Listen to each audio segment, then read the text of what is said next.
But I love how this is specific to hypertension, high blood pressure. So next time you go, if you volunteer this fall at Open Door Mission or somewhere and someone's stressed out, no, you're giving away the wrong thing. Hey, listen, you're not volunteering enough.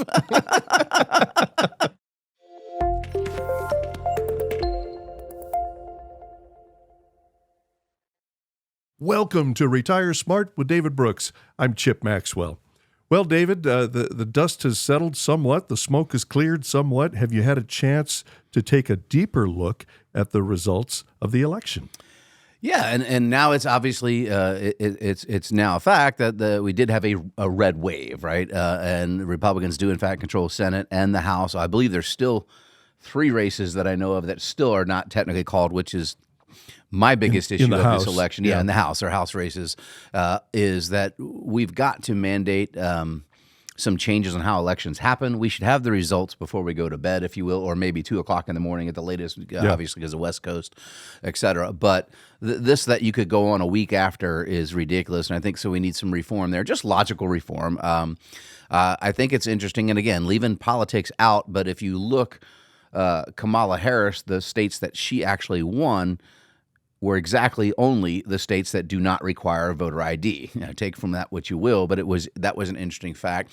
What's interesting is that Carrie Lake, who is very closely aligned with Donald Trump, lost in Arizona, where her candidate, Gallego was the opponent. Gallego got about 300,000 more votes than Kamala Harris did in Arizona. So, that's an interesting take. And then in Wisconsin, you unfortunately had a 4 a.m. ballot dump again. So that is of concern. Again, don't necessarily mean that it would change the outcome, but those are the things that I don't think people are going to stand for, period, going forward. So I think there needs to be some form of federal law on how elections should run. The states should certainly be allowed to run their elections, but we have to have it when it's in a federal election. I think ID must be required. I think that's something that maybe this mandate gets through Congress, now that you have Congress that has a side that can go. The interesting thing is as we're recording this, there's going to be a secret vote in the Senate who the Senate leader is. There's some backlash going on there. There was a leaked memo about that, trying to kind of put some pressure in favor of, I guess, Rick Scott, the more conservative of the candidates. Yeah, because you have Thune or whatever. John Thune and Cornyn, I think, from Texas. Who both were pretty anti-Trump just a few years ago, and anyway, we'll see. Because we what you want to see is you want to see the government get efficient and act swift, right? But again, leaving politics out, what I think is Trump is much better prepared for when he steps into office on January 20th. So he has over 60% of his cabinet filled out, or at least who he's going to put forth. Obviously, they have to be confirmed, et cetera. But where that didn't happen until about a week before his inauguration last time, because he had to put together a coalition, and he chose some people that maybe weren't really on his team, if you will. And again, whether you like his team or not, what we want to see is efficiency in the government. And so I'm most excited that officially now we have this DOGE, if you will, Department of Government Efficiency, that's going to be outsiders looking in and auditing where we send money in. Elon Musk and Vivek Ramaswamy. Wow, what a combo there. Yeah. And again, you may not believe in the politics, and we got to remember, Elon Musk was a Democrat for most of his life, and he just believes that we need to be more efficient. And so I don't think he's not a faith-based, sharp conservative, et cetera. But he is an intelligent individual. We can probably all agree on that. Vivek Ramaswamy is extremely intelligent, and so I think those are pretty good choices. And I'd like to see them round that out with some people from across the aisle, frankly, so that we can actually do this in a positive way. And so that kind of just brings me to, look, this, you could definitely say it's a mandate. The popular vote by, I think, 3.5 million or so went to Trump, and then a super majority in the electoral. We're over 300 we haven't seen that in a while, right? So this was absolutely a mandate. And if you look county by county, that map, I should have probably gave you one of those, but it shows you red versus blue. It's really interesting. However, I will point out, and again, I'm on the super conservative side of things, but 60% of our GDP comes from those blue counties that voted blue.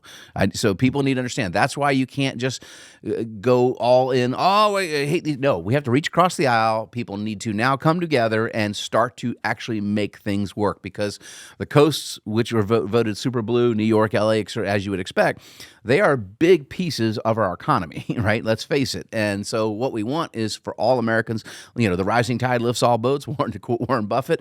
That's what I think we want to see here. So now you saw the markets react Speaking very of a positively. rising tide, you were giving the team a few numbers about the market bounce. Well, yeah, and so the market bounce was unprecedented, and we've not had 3 gap ups in a row like that at an all-time high where the What's a market gap gapped. up? So the market closes, and then it just doesn't open there and rise up from there. It gaps to another high. There's a gap in between the closing price and the opening. 3 consecutive gap ups, 2.5% gain in the 3 days following the election. Just to understand how rare 3 gap ups are in a row when you're at an all-time high.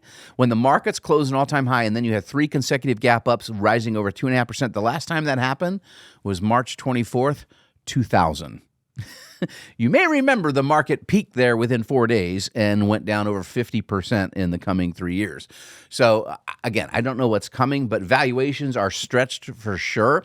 But it's euphoric in the markets believing. This also tells you why Wall Street was quiet behind the scenes before the election.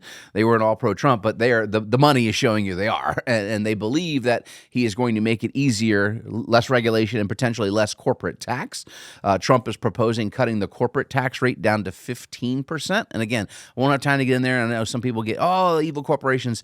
Corporate tax is not even $500 billion in revenue for our federal government. It's not that big a moneymaker anyway. And that means more profitability for to pay better wages, to expand companies, to do marketing and grow the economy, which is how we grow our way out of this. And so economically, this is a really good thing. My only caution is, how inflationary will this look? Because how are we going to do this if we're going to cut taxes with the debt that we have? Where are we going to get that revenue? So we have to accelerate growth, and they've got some smart folks up there, and I think you can grow your way out of it long term. But at some point, these markets have to take a pause because the markets follow earnings. And I sent a chart out this morning, probably didn't get it in time for this show, showing the divergence between earnings and where the market's pricing things. So we just want to be cautious out there with that going forward. But diving into the election, again, I've quoted him a bunch here in the last couple of weeks. My favorite economist, I've talked about him all the time, is Brian Wesbury of First Trust. He put out a public letter, if you will, to the president, basically called a mandate for change.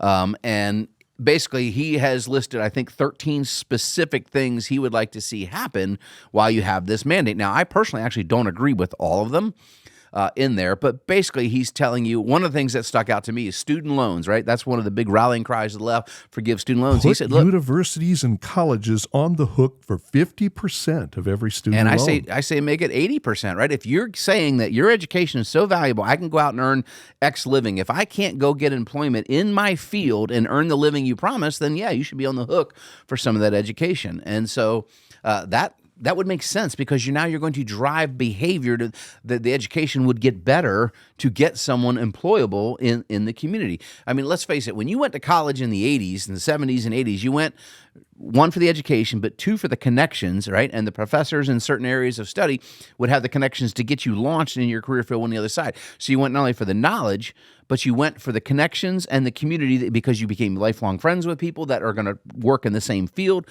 Well, today, all the knowledge is on the internet. You don't have to go to college to get, there's no secret sauce. There's nothing they can teach you at college that you cannot go on the internet and get. So all that knowledge is already there. So the only reason you would then go is the connections. Well, those connections have veered off because now the politicism of these universities has come in overwhelmingly. And so they only steer you in one direction, which again is, not the direction most want to go, and hence this election. But again, so I love that idea, because that would get college costs back in line very quick. I say on that issue alone, like you said, we could do a whole show on this. Well, just hey, look. Don't guarantee the loans. It's that simple. If you can bankrupt yourself from student loans, you should, but you're not allowed to right now, and that's why the price of college keeps going up, because the federal government guarantees the loans. Just get out of the business. Get out of the business. Let me just rip through a couple of his other priorities: tax cuts, no more DEI, build a wall and enforce border security, deregulate, drill baby drill. He says cut spending, of course. Is there tariffs? We've talked about tariffs. He says China is fair game. Basically, is there anything in his list with which you disagree, is what I'm wondering. Not necessarily. Again, I'm a free market person. I'm a Milt Frieden economist kind of follower. So tariffs have to be used only strategically, right? Tariffs do not cause inflation, as some folks think they do, but tariffs can create increased costs temporarily in products, et cetera. But they're meant to level the playing field. And so you and I had this discussion, Chip, way before you worked for me, way back on the radio when you and Ian Swanson were hosting a morning show here in Omaha, and Ian arguing against tariffs in any fashion, and I was arguing for in the right tone. And of course, the Biden administration kept many of those tariffs on, in particular in the steel industry, et cetera, from China. So you want to regulate and you have to protect your sovereign nation, and that's what tariffs are designed to do. I remember that conversation well. Ian was being the classical Hillsdale guy that he was, arguing the free trade side of it, and you were saying, well, yeah, but political realities sometimes mandate some protection for your domestic producers. That's what I remember. Yeah, absolutely. And the sovereign nation's job is to protect its sovereignty and to protect its economic viability. So anyway, so there's a lot, and we're going to do some more, and we'll probably do like a YouTube after show special on all these things here in the coming weeks when we get time in the studio that won't be on the radio show. But yeah, in general, I like it. Now, I just want to point out, because I know there's so much content, one of the things that I looked up this morning, Chip, is, and let me see if you can guess this number, because I asked a couple advisors down the hall, and they had no answer for me, or nothing close to accurate. So currently, we have about 340 million people in the U.S. by most estimates, right? Okay. How many of those folks do you think are employed by the federal government today? Oh, I'm afraid to know the number. I'm going to say it's 50 million. I don't know. It's 23.4 million people. Now, we only have 160 million people employed. Yeah, I know. In the U.S. Yeah. So 1 out of 6 people is employed by the federal government. That is a major problem. And so if Elon Musk's efficiency did the same thing he did to Twitter, that would mean we'd be able to fire 18.8 million people. I'm not saying that's going to happen, but if you're a federal employee, I would tell you, sharpen your resume. In the coming 2 years, I believe that you will see over 10 million people no longer employed with the federal government. And again, that in my mind is a really, really good thing. Up next, it's time for another edition of our game show called Stump David Brooks. It's the creation of financial advisor Jacob Orand. He joins us next on Retire Smart with David Brooks. Welcome back to Retire Smart with David Brooks. I'm Chip Maxwell. Another round of strategic charitable giving classes approaches. Our guest this week is our resident authority on charitable giving, and he's back with another edition of the game show he invented called Stump David Brooks. David, good luck. And please welcome financial advisor Jacob Orand to the show. Yeah, thank you, Chip. In the studio once again, we have our resident authority on all things when it comes to planned and strategic giving. In other words, benefiting charities, which is near and dear to my heart, and it's also near and dear to our guest this morning, Jacob Orand, one of our financial advisors who leads our newest class we added, the lineup that was, you've got that coming up again. So what's the name of the class and when is it going to be? Yeah, great question. It is Strategic Charitable Giving, and that's going to be on November 19th and 20th from 6:30 p.m. to 7:30 p.m. right in our Midwest Learning Center. And at this class, you're basically covering not only how to choose a charity, but make sure you're getting the actual benefits of your gifting, right? There are a lot of rules. For the most part, you can give to charities and get a tax deduction. However, about 60% of Americans don't currently get deductions for their gifts from the research I've done, based on things like standard deduction being so much higher, so they don't itemize it anymore. And a lot of people don't even understand some of those things. So you talk about, Stephen, as to how to maybe even get those tax breaks back, even if you're still using standard deduction, et cetera. Exactly, and we'll go over all that. And just in case you missed it, David, on November 1st, every retail store in America let us know that it's only 54 days away from Christmas. Absolutely. So open your pocketbooks, bust out the credit card, take out the second mortgage. It's the holiday season. Well, and speaking of giving, we one of the charities we support, one of our core charities, is the Salvation Army, and we are sponsoring several of the red kettles that will be in front of several retail locations here in the Omaha area over the next 2 months, basically. And I just I'm big in charitable giving, and Salvation Salvation Army is, they are a faith-based organization, but their motto is real simple: do the most good, and they're very efficacious with where their dollars go. They score pretty well, and you're really helping a lot of families in need. So if you've just got extra change coming out of the store, and I know a lot of people that have less cash today, they even have a way you can, click and do the Zells and Venmos of the things of the world. But hey, support those red kettles out there. It's really important to help because they help right here in our community. Yeah, and that's really what the season is all about, right? It's really truly about giving, and not just giving each other expensive gifts. It's helping out those in need and those causes that we care about. So, as you know, every time I'm on the radio and we talk about charitable giving, we have to play another edition of Stump David Brooks. All right. I'm sure you went deep into the archive to find stuff this time. So I think you got me on one last time, right? I missed one, I think, last time. So. I believe so. Are you ready to play? Let's fire it up. All right. All right. Question number 1. According to a 2024 study by YouGov, 53% of young consumers ages 18 to 24 say they are more inclined to buy from a brand that shares profits with a charitable organization. In that same study, what percentage of older consumers, age 55 plus, say they are more likely to buy from a brand that shares profits with a charitable cause? Is it A, 90%, B, 9%, C, 38%, or D, 53%, the same as the youngsters? Logic would tell me that older folks still care about giving. However, I don't think it's as important of a factor when they shop, just because the way we grew up shopping, and I am in that older demographic. So logic would tell me to go with the smaller number, but I don't think it's as little as 9%. So I'm going to go with C there, then 38%, right? 100%. Yeah, because I do know that's important, and it's one of the reasons we share what our charitable giving here as a company with young guys. When you came on, I mean, your parents were clients for you and I, Absolutely. sat and invited, but that was one of the things that you liked is kind of our core foundation. You worked in the planned giving space prior to coming on board here, so I think it is really important. That's really just a kind of important thing for employers out there. Look, the economy is going to be a little different under this next administration. The labor market has definitely softened quite a bit. But if you want to attract young talent, we have a lot of it on board here.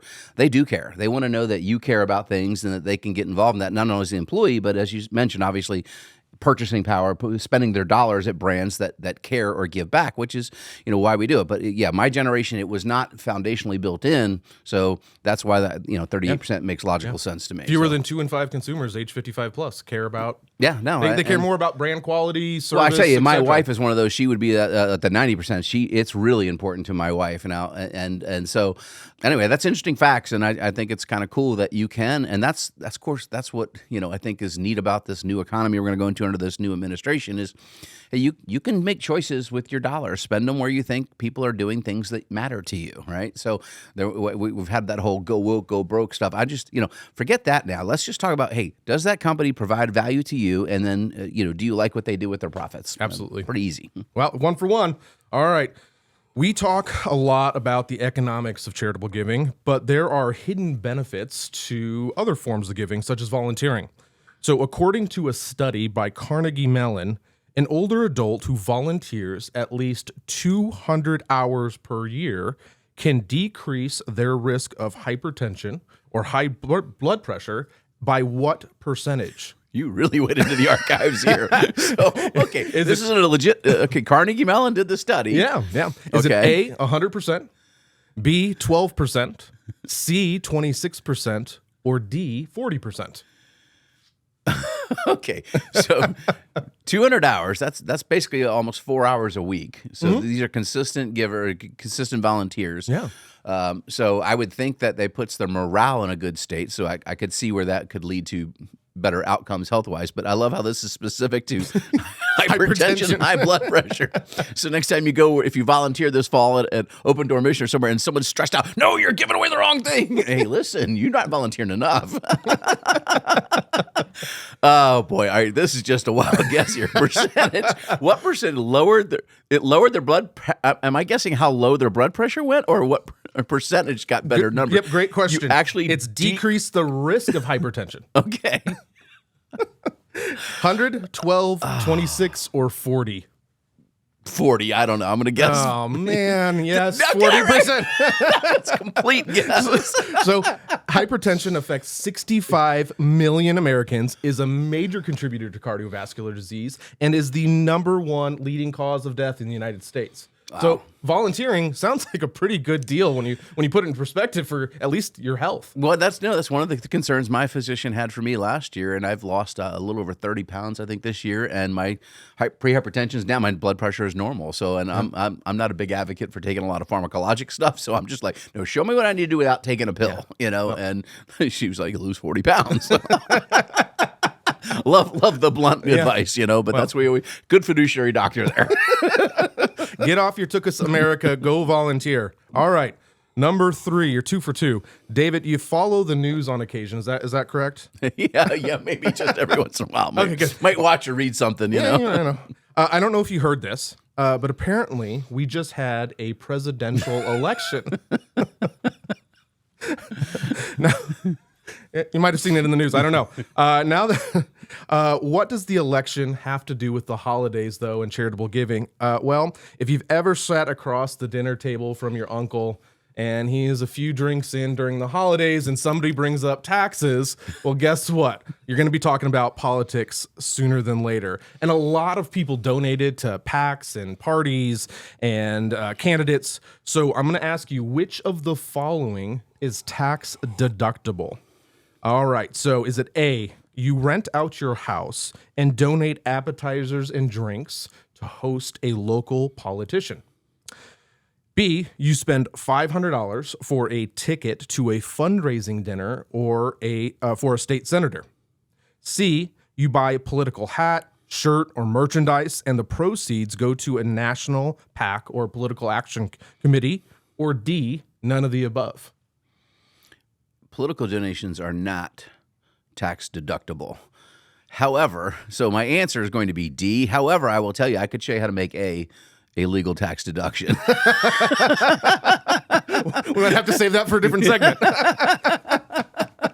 Well, and leaving the appetizers out, but so anyway. Well, and the reason you said this is you rented your house out and donated the appetizers. The appetizers could not, but the renting the house, it legally can be a deduction. Yes, if you do it the right way, though. Yes, but in general, yes, political donations are not tax deductible. You are correct. You are 3 for 3. All right, number 4, our final question of Stump David Brooks. It wouldn't be the holiday season without a large spike in scams. That's right, scammers ramp up during the holiday season, and all too often do they prey on older Americans. So charitable scams in particular look at using your giving spirit in order to steal money. David, which of the following can help you protect yourself against charity scams this year? A, visit Better Business Bureau at bbb.com. B, Charity Navigator at charitynavigator.org. C, visit the Federal Communications Commission at fcc.com. Or D, call AARP Consumer Fraud Prevention Hotline at 719-266-2837. Okay. All these organizations would obviously be able to help somebody, but knowing what I know about you, we got to go into the weeds here, right? So I'm very familiar with charitynavigator.org. The red flag I'm seeing is one, AARP would probably be an 800 number. FCC is a government website, so .com is bogus, and I don't know about Better Business Bureau's website, to be honest with you. So if I could choose one, I'm going to go with Charity Navigator would be the right one, and something I'm assuming wrong with the other three. Yes, charitynavigator.org. It is a site dedicated to helping you vet out 501c3s, making sure they're legitimate organizations. Did you put your number up there trying to get a date? Is that what it was on that other one? Exactly. How did you know? Well, so you're right. So the Better Business Bureau, it's bbb.org. Mm-hmm. So bbc.com is actually, and this is how scammers get you, is they change the address just slightly to look like the actual organization. Well, yeah, and they're it so brings good you at to a just scam putting website. a different font C versus an Old English C. I mean, we do that in our anti-money laundering training. So yeah, be very careful, folks, when you get emails or requests from people to donate. Make sure it is the legit and the correct website. Yeah. And that last one, the AARP Consumer Fraud Prevention Hotline, that is actually a phone number to call in Otis. It's your emergency Hall & Oates hotline. So if you ever want to hear a Hall & Oates song, you can. It's just an automated hotline. We'll play it here for you. Welcome to Call & Oates, your emergency Hall & Oates helpline. To hear one-on-one, please You press definitely need 1. to start dating To and get some of hear your a time filled please up. press 2. I can't go for that. No. Favorite of mine is number 2. Well, hopefully if she is, then you start dating her, you can show her how to donate some dollars and get Yes. some tax deductions and do some good in our community. Dude, you killed all your time in this. So.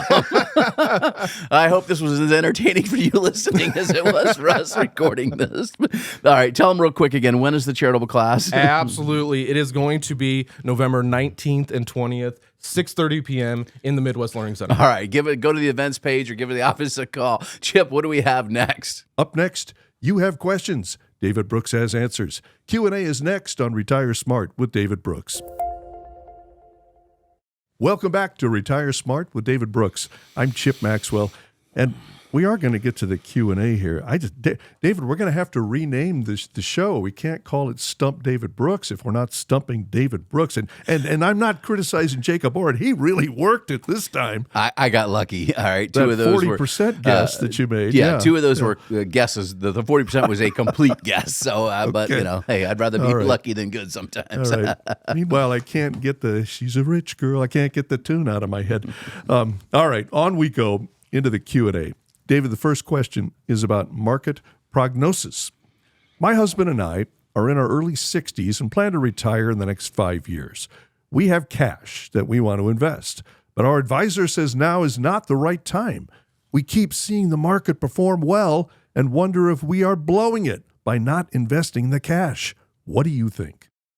Okay, again, we can't give specific advice on the show, but basically, if you're planning to retire, you should always have some emergency funds, cash, nest egg, etc. So in cash right now, you need to make sure that cash is being productively used because a lot of banks are still not paying you anywhere close to what market rates are unless you lock your money up in a certificate of deposit, a CD, or sometimes I refer to as a certificate of disappointment, right?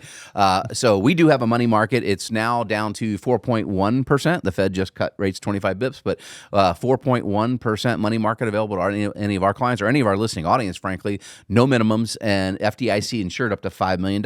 So how much do you need to have in cash? Well, we would like most of our retirees to have about a 6-month reserve in that cash hoard, and super conservative clients like my wife, you would want it up to a year of your expenditures. However, having more than that can be detrimental. So because you need your money to grow, and so it's having a proper design plan that will allow you to understand, hey, stocks, yes, while they're at all-time highs, they are actually a good hedge against inflation, right? Which we've had lately because they rise, assets prices rise in an inflationary environment. You should have these dollars invested in things that will help outpace inflation.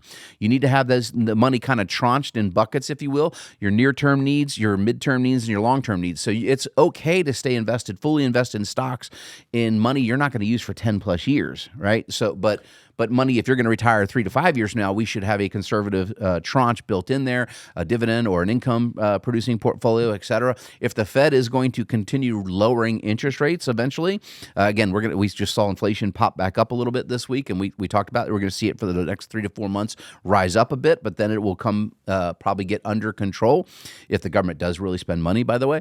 And if that's the case, then rates will go down significantly next year. Again, we don't think the path is there clearly yet, but if that happens, you can invest in U.S. Treasuries and not only get the interest rates paid from the federal government guaranteed, but get an appreciation in those bonds. So you need to have a properly designed plan with your advisor, and you should be understanding which tranche of money goes where.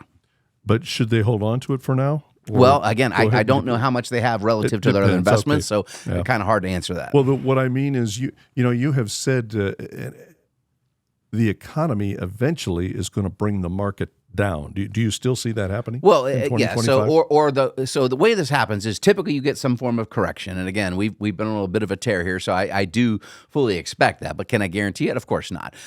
However, the other thing is the market can trade sideways for quite some time when it believes the economic activity is going to pick up, as it does now under this new administration. I'm a little more positive on economic activity for next year. However, so it could just trade sideways until earnings catch up to the current valuation. But earnings do not justify, and even Wesbury, who we've referenced a bunch today, Brian Wesbury, the economist, he believes stocks are about 22% overvalued today. So yeah, you could wait for that pullback and then start to invest for that longer tranche. But again, this would be a perfect person to have the report card that we offer to understand where their tranches are, how much risk they're taking in each of those buckets, and then formulate a plan to go forward. David, I'm going to shoehorn in a quick question, not in our script here, but you just mentioned it in passing, the quarter point rate reduction by the Federal Reserve. It didn't generate much news, I guess, because it was expected, perhaps, because it was more modest. Give us a quick take. Yeah, it's what we call it was already baked in, right? 94% okay. probability. And as of this morning, there's an 83% probability they're going to cut again in December. And that's due to CPI not being too hot. However, the funny thing, CPI reported this past Wednesday 2.6%, 3.3% year over year core. Those were both as expected. However, that was not the as expected. If you remember 3 weeks ago on this show, I told you it was going to be hotter than expected. It was 2.3 was the expectation of Wall Street. Conveniently, in the last 6 days, they moved that expectation up to 2.6, and that's what it came out. And then they go, oh, look, as expected. Okay. Well, that's not what you expected literally just 2 weeks ago. So, but again, that's just how they like to frame it for the talking head shows, et cetera. But inflation has ticked up. It's up 0.2 over a month ago. That's not the direction the Fed wants to see. And so if it goes up again next month, that's where the Fed would have to maybe pause. And again, we're going to see what happens. But how fast the government can actually start cutting spending will have a lot to do with the rate direction next year. Quick shot here, David. A question about credit card debt. I saw an article about a spike in credit card debt held by retirees. That doesn't sound good. Is that something you are seeing with your clients? So most of our clients are not in debt in any serious nature. Now, of course, we do get a handful that something happens and they have to run up some debt, and we have a handful that we have to curtail their spending. But majority of our clients, no, it's not what we see. But across the board, you're absolutely correct. So if you go back to 2020, during the pandemic, about 43% of all senior citizens were carrying debt monthly on their credit cards. That number in 2022 was only 40%. So it actually went down. And then if you remember, that was a decline in the markets in 2022, significant decline. So that's where you would see that go up. So they were being prudent.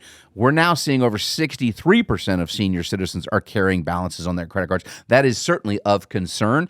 And in the credit card debt realm, over half of those folks have not paid off their Christmas spending from last year. They're just kind of making the minimum payments and carrying that. And interest rates are at all-time highs on those credit cards.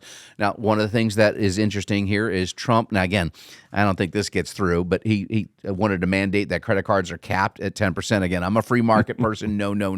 That's not a good idea. But anyway, it's interesting, and it is of concern for the economy. Up next, we want to make our clients' work-life optional. There's a lady who exercised her work option well into her 90s. We'll tell you about her next on Retire Smart with David Brooks. Welcome back to Retire Smart with David Brooks. I'm Chip Maxwell. Well, David, I do want to get to the 94-year-old woman who finally decided to retire in due course. But before that, there are a little heavy lifting left to do as far as economic indicators go. You sent the team a chart dealing with tech sector decline. What does it tell you? Well, we're seeing outflows in the tech sector investment-wise in the last 2 weeks, some of the biggest outflows we've seen in a long, long time. So we're seeing a rotation going on in the markets. But in the tech sector, the chart we're now showing is the employment in that sector. In other words, so basically everyone was told, hey, learn how to code, right, and get hired by Silicon Valley. And yes, that was true for a rush. And as these companies and technology companies expanded and grew, and the Magnificent Seven grew, there was just cash cash aflush for these jobs, and they're very high-paying jobs. However, those jobs have been cut significantly in the last year, and that trend is looking to continue. So it's instead of learn to code, learn how to weld or learn how to plumb. That's kind of what I sent to the team. Tradesmen are desperately needed, and if we are going to grow our economy and we are going to go back to an economy that really thrives on small businesses being started, I think tradesmen have an amazing opportunity. In fact, one of the fastest segments of millionaires being created in America own Havoc AC companies because they're valuable, they're in value, and if your AC has ever gone out or you need something replaced, if it's in peak season, it's a while to get one to come service you. So there's ample opportunity in these areas to continue to grow these companies and grow tradesmen that get paid very, very well. And so without having to go to college, you can get educated in these fields. You become a plumber, a welder, a journeyman electrician, et cetera, and get the various certifications, even mechanics, ASE. And I want to see us a push back to blue-collar entrepreneurs. And so whether you want to step out and own your own, company and start with a van or whatever, or just want to work for a larger, reputable company, these jobs pay really, really well. I'm talking people that have 5 years experience in a lot of these fields are easily earning six figures and more, and some in the $200,000 range. And I think that surprises a lot of people. And so a lot of young people need to understand that these are very, very viable ways to not only get a career going, but have employment, even if you want to move, because we need these services no matter where you live in the geography, right? Where you need AC and heating and cooling and welding and plumbing, et cetera, anywhere in the country we go. So I think it's an amazing opportunity, and that's what, we should be focusing those messages down to our young people. Public education should get you viable to understand how to function in society and nothing else. That's what we should, public education do. And from there, if you want to go into higher education, that should be on your dime, or you can choose one of these trades routes and find that you'd be amazed at how many apprenticeships and opportunities and scholarships to get certified in these various trades are available. Financial news is filled with stories about the need, the pressing need. I mean, I've actually got a really good friend that I went to high school with. He's now retired down in Marco Island, Florida, sold his business for $7 million. He started off in mechanics, loved, used to race cars, not always legally, but back in the day, he ended up owning 4 transmission shops in Northern Virginia and sold out for $7 million earlier this year. And so now he's retired in Marco Island, Florida. So you can do really well in these fields, and started with literally nothing. David, you sent the team a chart from, I think it was Bank of America put this out, yes, about institutional investors are selling. What does that tell you? All right, so when the market gets to the peak tops, we see euphoria come in. You see retail investors piling in, and we're seeing that now. And it doesn't necessarily mean it's the top, but it definitely tells you that the propensity for being closer to the top of the market is higher. And so the chart we're showing is we haven't seen this kind of institutional selling, which is the big boys, right? Selling into these market. As the market goes up, they're selling into the retail investor. You got to go all the way back to, I think, 2015 to see the same level of activity. And in 2015, if you didn't know, that was a flat year basically in the market. So the economy was struggling mightily. 2016 saw a little bit of reprieve up, and then of course we had the election at the end of 2016, and the markets took off once Trump got elected the last go round. But again, it's just telling you we may be in a near-term top, and to just take heed, have some caution. David, the final story we'll look at this week. When you sent this, I thought, well, now, wait a minute. Is this The Onion? Is this the Babylon Bee? No. This is real. It was actually WWT Channel 6 had the story locally out of the Quad Cities in Iowa. 94-year-old woman retires after 75 years at the same job. Now, we, like I said, you like to say we want retirement, or we want you to be in a work-life optional situation, when you hit the age that most might retire. But if you like working, that's okay. Well, you often talk about the go-go years, that first decade of retirement, the slow-go years, the next decade, and then the no-go. Well, this lady just kept going right through all the stages. Finally, at 94, she decided to retire. Tell us about Ann Schroeder, David. Well, I think it's an amazing story over across the border here in Iowa. Basically, she worked for, was it the Schroeder Spring Company? Davenport Spring Company. Her name is Schroeder, yeah. And for 75 years at one employer. That is an amazing stat by itself. And her husband, it was a pretty interesting article. Her husband was a race car driver, so I love racing. And so she started working there because it kind of fit her schedule and worked out. And she learned how to drive a truck, right? She's done all the different jobs. She started with invoicing and billing, and so she's worked every facet, if you will, through the company.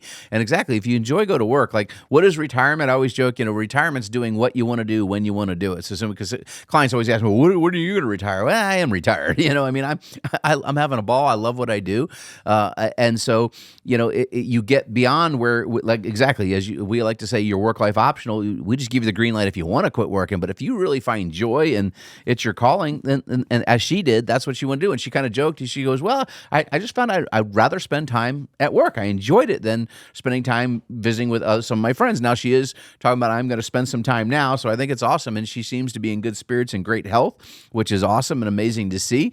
But the other thing is, I will point out, like my dad likes to always have something going. I call him, he's always got some kind of crazy cockamamie thing he wants to start in business, and he's in his 80s and what have you. But, keeping your mind active is critically important to the aging process. So kudos to her for, making that choice. Well, my father-in-law, Jerry Heinrich, he's 85. He's still going strong. He was a co-founder of Investors Realty, and he sold his ownership interest, but he's still out there as an active commercial broker. Yeah, he's actually helped me on deals, he's a wealth of knowledge. What I love about the way your father-in-law does it is he likes to take one of the younger commercial brokers along with him, usually on the deals. Oh, he loves mentoring young and mentor people in the business. Talent. And I he's think done that's that numerous times. Yeah, I think that's a great point just to put out there. Even we were talking about the trades earlier. Older talent would love mentoring some young guys how to come in and learn how to do the skills and trades. And one of the things in that field, though, in particular, is you have to stop this give me satisfaction now, right? You have to be willing in those fields to make the money, to just shut up and be humble, if you will, and learn from somebody above you who's going to train you in the ways, because there's a lot to learn. It's the same in our industry. A lot of people come into the financial services industry and they just want to go gangbusters. They probably have good sales skills or something they did previously, but they don't have the knowledge to actually do the complex planning that's required. And so that's one of the things I think I find enjoyable, how different our system is here. We bring on a lot of young talent financial advisors and then show them, hey, look, you could probably go make more money, frankly, going to work at these other firms, and I have connections and introduce you. But if you're willing to put your head down and learn, like we're willing to teach you, in about 3 to 5 years, these kids I call them kids, these young men and ladies have such knowledge and skill, they become incredible financial planners, and they're able to deliver the results, which, by the way, we are hiring and expanding. So if you know somebody that's looking for a career change that thinks a financial advisor might suit them, send us your resume. That'll do it for this week. Please visit our events page at retiresmartomaha.com to see everything we currently offer, including that strategic charitable giving class. There's no charge, there's no obligation for our events, but you do need to register. You can do it online or by calling the number at the website. David, bring us home. Hey, have a blessed and prosperous week. We'll see you next time. Thank you for listening to Retire Smart with David Brooks. I'm Chip Maxwell. For David Brooks and the entire team at Retire Smart, have a great week.